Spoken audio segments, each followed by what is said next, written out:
I always knew my grandmother was a tough woman. She had lived through wars, raised a family with barely any money, and never complained once. She was the kind of person who never talked about the past, no matter how much we asked.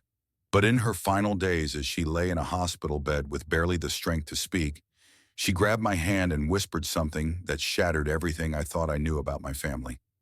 She told me to check the old wooden chest in her attic, the one we were never allowed to touch.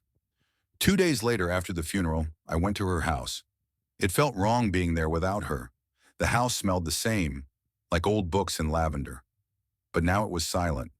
The attic was covered in dust, filled with boxes of memories, but I only cared about the chest. It was heavier than I expected, locked with a rusted latch. It took me a while, but I finally pried it open. Inside there were old papers, photographs, and letters, all yellowed with age. At first, they didn't make sense.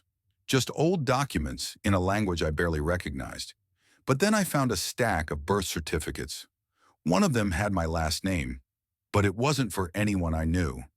And then I saw my grandmother's name, but not as I expected.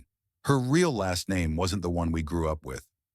Confused, I kept digging, and then I saw it. A photograph. A young girl, maybe 10 years old, standing in front of a house with a symbol on the door I instantly recognized. A swastika. My stomach dropped.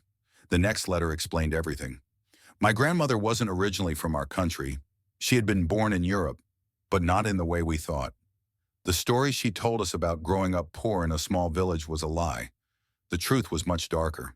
She had been adopted as a child, but not from an orphanage. She had been taken. The letter, written in shaky handwriting, described how my grandmother had been a Jewish child stolen during World War II and placed with a high-ranking Nazi family. She had been raised as their own, forced to forget her real identity, given a new name and history. And after the war, when she was brought to a new country under a different identity, she chose to bury the past and never speak of it again. I felt sick. My grandmother, the woman who raised me, had been living with this secret for over 70 years. She had spent her entire life hiding from a past she had no control over. I don't know why she finally told me. Maybe she didn't want to die with the weight of it on her chest. Maybe she thought I would understand. But now I can't look at my own family the same way. Because if our name, our history, everything we believed about our roots was a lie, then who were we really?